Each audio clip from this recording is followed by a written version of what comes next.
نحمده ونصلي على رسوله الكريم اما بعد فاعوذ بالله من الشيطان الرجيم بسم الله الرحمن الرحيم رب اشرح لي صدري ويسر لي امري واحلل عقدة من لساني يفقهوا قولي رب زدني علما اللهم فقهنا في الدين اللهم انا نسألك حبك وحب من يحبك والعمل الذي يبلغنا حبك اللهم اجعل عملي كله صالحا واجعله لوجهك خالصا ولا تجعل لأحد فيه شيئا اللهم ارزقنا إخلاص الہی آمین۔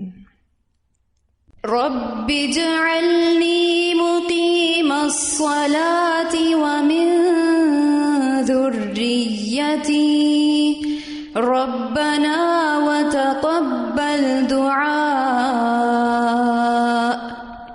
ربنا اغفر لي ولوالدي وللمؤمنين يوم يقوم الحساب۔ امامت کا بیان۔ رسول اللہ صلی اللہ علیہ وسلم نے فرمایا، یؤم القوم اقرؤہم لکتاب اللہ فإن كانوا في القراءة سواء فأعلمهم بالسنة فإن كانوا في السنة سواء فأقدمه حجرة فإن كانوا في الحجرة سواء فأقدمهم سلما ولا يؤمن الرجل في سلطانه ولا يقعد في بيته على تكريمته إلا بإذنه۔ لوگوں کا امام وہ ہونا چاہیے جو ان میں سب سے زیادہ قرآن کو صحیح طریقے سے پڑھنے والا ہو، پھر اگر قرات میں سب برابر ہوں تو وہ امامت کروائے جو سنت کو سب سے زیادہ جانتا ہو، یعنی سب سے زیادہ احکام اور مسائل کی حدیثیں جانتا ہو۔ پھر اگر سنت کے علم میں بھی سب برابر ہوں تو پھر امامت وہ کرائے جس نے سب سے پہلے ہجرت کی ہو۔ اگر ہجرت میں بھی سب برابر ہوں تو پھر وہ امامت کرائے جو سب سے پہلے مسلمان ہوا ہو، اور بلا اجازت کوئی شخص کسی کی سلطنت میں اس کی امامت نہ کرائے، اور نہ کسی کے گھر میں صاحب خانہ کی مسند پر اس کی اجازت کے بغیر بیٹھے۔ اسے مسلم نے روایت کیا ہے۔ اس حدیث میں امامت کا معیار کیا ہونا چاہیے یہ بتایا جا رہا ہے۔ سب سے پہلے بات یہ ہے کہ امام وہ ہونا چاہیے جو ان سب میں یعنی وہاں کے لوگوں میں قرآن کو صحیح طریقے سے پڑھنے والا ہو، یعنی ایسا آدمی امام بنے جسے قرآن کا زیادہ حصہ حفظ ہو۔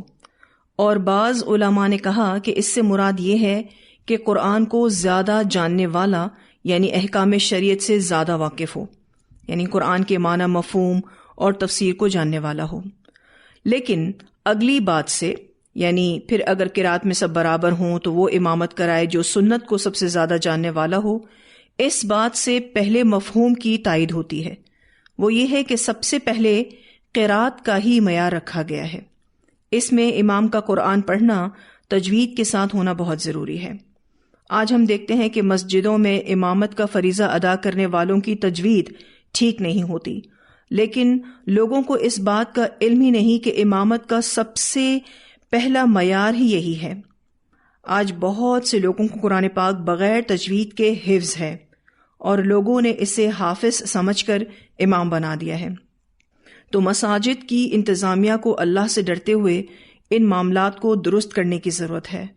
اور ہم سب یہ بات بہت اچھے سے جانتے ہیں کہ اگر قرآن کو پراپر تجوید کے ساتھ نہ پڑھا جائے تو اس کا معنی اور مفہوم بدل جاتا ہے، اور ایسے امام کے پیچھے نماز پڑھنے والے نمازیوں کی نماز بھی پھر کیسے درست ہوگی؟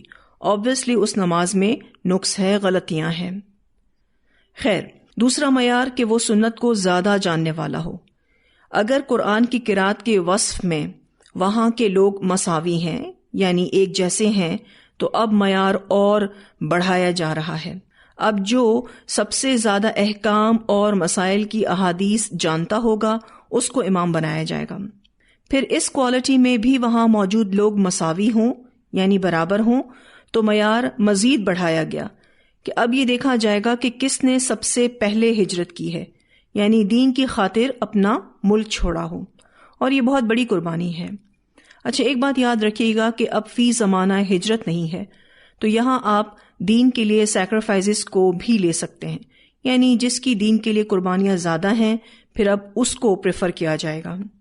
پھر اگر اس وصف میں بھی لوگ برابر ہوں تو اب یہ دیکھا جائے گا کہ کس نے پہلے اسلام قبول کیا، اور ایک روایت میں اسلام کی بجائے عمر کا لفظ ہے، یعنی اگر وہ عمر رسیدہ ہو، یعنی جس کی عمر زیادہ ہو، اسے امام بنایا جائے، کیونکہ زیادہ امید ہے کہ جس کی عمر دراز ہوگی اس کے اعمال حسنہ بھی زیادہ ہوں گے۔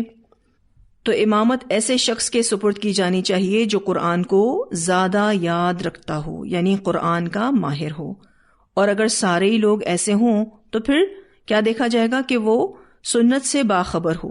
وہی بات کہ سب سے پہلے علم اور عمل کو معیار بنایا گیا، اور پھر یہ کہ دین کی خاطر قربانی دی ہو، اپنا ملک چھوڑا ہو، اور دیگر سیکریفائزز بھی دی ہوں، اور پھر یہ کہ ان قربانیوں میں بھی جس نے پہل کی ہو، پھر یہ کہ قبول اسلام میں اولیت رکھتا ہو اور عمر رسیدہ ہو۔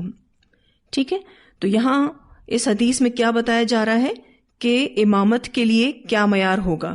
سب سے پہلے علم دیکھا جائے گا، عمل دیکھا جائے گا، پھر اس کے بعد دین کے لیے قربانیاں دیکھی جائیں گی، اور پھر یہ دیکھا جائے گا کہ جس نے سب سے پہلے اسلام کو قبول کیا یا پھر جو عمر میں بڑا ہے۔ ٹھیک ہے، اس حدیث کا جو آخری حصہ ہے وہ بھی بڑا ہی اہم ہے۔ آپ صلی اللہ علیہ وسلم نے فرمایا، اور بلا اجازت کوئی شخص کسی کی سلطنت میں اس کی امامت نہ کرائے، یعنی اگر مسجد کا امام کسی وجہ سے لیٹ ہو گیا ہے اور 2-4 منٹ ہی لیٹ ہوا ہے تو مقتدیوں میں سے کوئی آگے آ جائے اور کہے کہ جی امام صاحب تو لیٹ ہو گئے ہیں تو چلے میں نماز پڑھا دیتا ہوں کیونکہ نماز لیٹ ہو رہی ہے، تو ایسا نہیں ہونا چاہیے۔ امام کا انتظار کیا جائے گا، اور جو جائز انتظار ہے وہ کیا جانا چاہیے، الا یہ کہ بہت زیادہ تاخیر ہو رہی ہو۔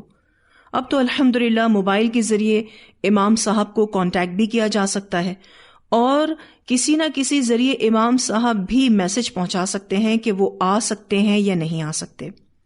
پھر وہاں مسجد میں موجود انتظامیہ کے پاس نائب امام بھی موجود ہوتا ہے، یا پھر آپس میں مشورہ کر کے اجازت کے ساتھ کوئی بھی جماعت کروا سکتا ہے۔ ٹھیک ہے جی۔ دوسری بات کہ کسی کے گھر میں صاحب خانہ کی مسند پر اس کی اجازت کے بغیر نہ بیٹھے۔ ایسے بستر اور تکیے جو گھر والوں کے لیے مخصوص ہوتے ہیں، جیسے کہ کسی کی اسٹڈی ٹیبل ہے یا پھر چیئر ہے، کوئی خاص کمرہ ہے کسی کا، اس میں اجازت کے بغیر ہم نہیں جا سکتے۔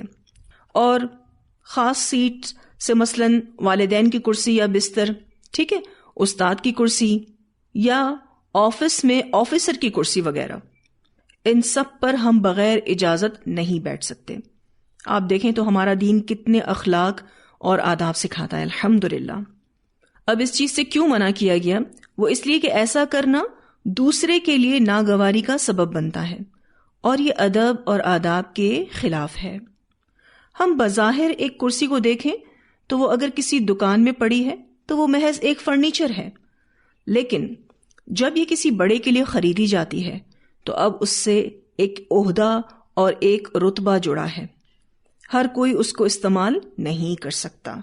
اب وہ ایک مسند نہیں، وہ ایک عہدہ ہے۔ اکثر لوگ اس بات کا برا مان جاتے ہیں جب انہیں استاد کی کرسی پر بیٹھنے سے روکا جاتا ہے۔ وہ کہتے ہیں کہ یہ تو ایک کرسی ہے، خالی پڑی ہے، تو پھر ہم کیوں اس کا استعمال نہیں کر سکتے؟ تو ان کو اس بات کا علم نہیں ہوتا، اور وہ اس ادب سے بھی عاری ہوتے ہیں۔ یاد رکھیے گا، استاد کی کرسی صرف ایک کرسی نہیں بلکہ ایک عہدہ ہے، رتبہ ہے، اس کے پیچھے قربانیاں ہیں، اس کرسی تک پہنچنے کے لیے محنت کرنی پڑتی ہے، اور جو اس عہدے تک پہنچے صرف وہی اس پر بیٹھ سکتا ہے، اور جو اس عہدے کے قابل نہ ہو وہ اس پر نہیں بیٹھ سکتا، بے شک کرسی خالی پڑی ہو۔ تو خلاصہ کیا ہے کہ امامت اور خاص کرسی بستر پر بیٹھنا اجازت کے ساتھ مشروط ہے۔ اگر اجازت مل جائے تو دونوں جائز ہے۔ مجھے بہت اچھے سے یاد ہے کہ میرے والد صاحب کا خاص کمرہ اور خاص بستر اور ان کے بیٹھنے کی خاص جگہ تھی۔ ہم میں سے کوئی بھی ان کے بستر پر بیٹھنے کی جرت نہیں کر سکتا تھا۔ الحمدللہ ہمارے والد نے اس اعتبار سے ہماری تربیت کی.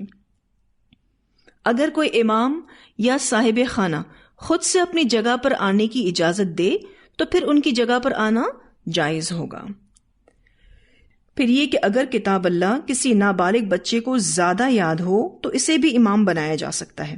سیدنا عمر بن سلمہ رضی اللہ تعالی عنہما فرماتے ہیں کہ اپنے قبیلے میں سب سے زیادہ قرآن مجھے یاد تھا، لہٰذا مجھے امام بنایا گیا، حالانکہ میری عمر 7 سال تھی. اسے بخاری نے روایت کیا ہے. اس حدیث سے یہ بات معلوم ہوتی ہے کہ امام کے لیے ایک اصول مقرر کیا گیا ہے کہ جو قرآن زیادہ جانتا ہو امامت کے منصب کے لیے اسی کا انتخاب کیا جائے. اگر کتاب اللہ کسی نابالغ بچے کو بھی زیادہ یاد ہو تو اسے امام بنایا جائے گا، کیونکہ اصل چیز عمر نہیں بلکہ اصل چیز قابلیت ہے. یہ جو حدیث ہم نے ابھی پڑھی اس کا مختلف انداز سنن نسائی میں بھی ملتا ہے. حضرت عمر بن سلمہ جرمی رضی اللہ تعالیٰ عنہ کہتے ہیں کہ ہماری بستی سے سوار گزرا کرتے اور ہم ان سے قرآن سیکھا کرتے.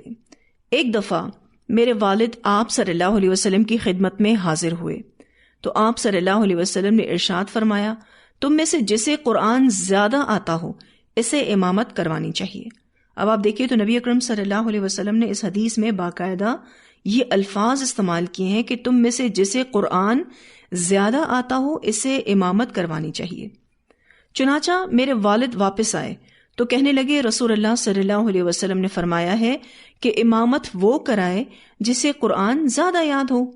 چنانچہ سب لوگوں نے دیکھا مجھے سب سے زیادہ قرآن یاد تھا، اس لیے میں ان کی امامت کرواتا تھا. اس وقت میں 8 سال کا تھا. اب یہ روایت سنن نسائی کی ہے. ٹھیک ہے، بخاری میں آتا ہے کہ انہوں نے کہا کہ اس وقت میری عمر 6-7 برس کی تھی. اب یہ اتنے چھوٹے تھے کہ ان کو آئیڈیا نہیں تھا کہ اس وقت پرفیکٹلی ان کی ایج کیا تھی، لیکن 6 سے 8 سال کے درمیان عمر تھی. اب یہ بہت چھوٹے بچے تھے، لیکن ان کی امامت کو کنفرم کیا گیا کہ امام یہ بنیں گے. تو اصل چیز قابلیت ہے. اگر چھوٹا بچہ بڑی عمر کے شخص سے زیادہ قابل ہے تو امامت کے لیے وہی ڈیزرو کرتا ہے. ٹھیک ہے. عمر بن سلمہ کے بارے میں پڑھ کر سوچ رہی تھی کہ اتنا چھوٹا بچہ اور ماشاءاللہ اتنا سارا قرآن یاد کر لیا. اللہ کا بڑا خاص کرم تھا ان پر. پھر یہ کہ ان کے اندر ٹیلنٹ تھا اور شوق تھا، اس لیے یہ اس کام کو کر گئے. اب ان کو اتنا قرآن کیسے یاد ہوا؟ ایکچولی ان کی جو بستی تھی وہ مدینہ شہر سے دور تھی. آپ صلی اللہ علیہ وسلم سے مدینہ میں مل کر جو واپس جاتا ان کا گزر اس بستی سے ہوتا تھا. سوار جب آتے تو بتاتے آپ صلی اللہ علیہ وسلم نے یہ بتایا ہے وہ بتایا ہے، تو عمر بن سلمہ رضی اللہ تعالیٰ عنہ اس کو یاد کر لیتے تھے. اس وجہ سے ان کو قرآن زیادہ یاد ہو گیا تھا. تو یہ حدیث دلیل ہے کہ نابالغ بچہ فرض نمازوں کی امامت کرا سکتا ہے. جب فرض نماز کی امامت درست اور صحیح ہے تو نوافل کی جماعت نابالغ بچہ بالاولیٰ کروا سکتا ہے. ٹھیک ہے، کیا بات پتہ چلتی ہے اس حدیث سے؟ کہ نابالغ بچہ فرض نمازوں کی امامت کرا سکتا ہے. کیوں کرا سکتا ہے؟ کیونکہ وہ قابل ہے. یعنی کوئی بڑا شخص اتنا قابل نہیں جتنا یہ چھوٹا بچہ قابل ہے، تو پھر امام اس کو بنایا جائے گا. اور جب فرض نماز کی امامت نابالغ بچے کے ساتھ درست اور صحیح ہے تو نوافل کی جماعت بالاولیٰ درست ہے. اس حدیث سے ایک اور بات واضح ہوتی ہے کہ امامت کا منصب اذان کے منصب سے افضل ہے، اس لیے کہ مؤذن کے لیے کسی قسم کی شرط نہیں لگائی گئی. اور آپ دیکھیں تو صرف حسن صوت اور بلند آواز والا مؤذن ہونا چاہیے، یہ کرائیٹیریا مؤذن کے لیے ہے. لیکن امامت کا منصب پانے کے لیے کرائیٹیریا بہت ہائی رکھا گیا ہے. تو کیا بات پتہ چلتی ہے؟ کہ امامت کا منصب اذان کے منصب سے افضل ہے. آج بہت سے لوگ نابالغ بچے کو اگر قابل بھی ہے تو امام نہیں بناتے. وہ کہتے ہیں کہ آپ دیکھو تو عمر بن سلمہ کو آپ صلی اللہ علیہ وسلم کے حکم سے تو امام نہیں بنایا گیا تھا، اور نہ آپ صلی اللہ علیہ وسلم سے پوچھ کر ان کو چوز کیا گیا تھا. لیکن آپ یہ بھی تو دیکھیے کہ آپ صلی اللہ علیہ وسلم نے جو معیار بتایا اس کے تحت ان کا انتخاب کیا گیا. اگر یہ انتخاب درست نہ ہوتا تو آپ صلی اللہ علیہ وسلم کو بذریعہ وحی بتا دیا جاتا اور اس عمل سے روک دیا جاتا. اس لیے ضرورت کے وقت ایسا کرنا بلا کراہت درست ہے. ٹھیک ہے. اب اس صورتحال میں 6-7 سال کے بچے کو امام مقرر کرنا صرف اس وجہ سے تھا کہ اسے دوسروں کے مقابلے میں قرآن زیادہ یاد تھا. حسن بصری، امام شافعی اور ابن راہویہ رحمہم اللہ اس بات کے قائل ہیں کہ نابالغ لڑکے کی امامت میں بڑے بوڑھے لوگوں کی نماز درست ہے. ٹھیک ہے. یہ بڑے بڑے نام ہیں، حسن بصری رحمہ اللہ، امام شافعی رحمہ اللہ اور اسی طرح سے ابن راہویہ رحمہ اللہ. یہ تینوں اس بات کے قائل ہیں کہ نابالغ لڑکے کی امامت میں بڑے بوڑھے لوگوں کی نماز درست ہے. ٹھیک ہے جی. اور قرآن میں بھی ہم نے الحمدللہ یہ بات پڑھی ہے کہ ذمہ داری اس کے اہل کو ہی سونپی جائے. اگر ایسا نہ ہوا تو کام صحیح نہ ہوگا. بالفرض ایک شخص کو ڈرائیونگ نہیں آتی اور آپ اسے گاڑی چلانے کا کام دے دیں تو وہ کیا کرے گا؟ پھر اسی طرح سے ایک شخص جس کو ادارہ چلانے نہ آتا ہو اسے کام دے دیا جائے ادارہ چلانے کا تو وہ کیا کرے گا؟ پھر یہ کہ اگر کسی کو پڑھانے نہیں آتا اور اس کو پڑھانے کے لیے بٹھا دیا جائے تو کیا ہوگا؟ اسی لیے یہ ایک اصول ہمیں ہمارا دین دیتا ہے کہ جو بھی ذمہ داریوں کے اہل ہوں انہی کو ہی وہ ذمہ داری سونپی جائے، ورنہ کام صحیح اور درست نہ ہوگا. اچھا، اس حدیث کے جو راوی ہیں عمر بن سلمہ رضی اللہ تعالی عنہ، ان کے نام میں سلمہ کے لام کے نیچے زیر ہے. ٹھیک ہے. آپ سب اگر اس کو لکھ لیتے ہیں تو زیادہ اچھا رہے گا. ٹھیک ہے. ان کے نام میں سلمہ کے لام کے نیچے زیر ہے، عمر بن سلمہ.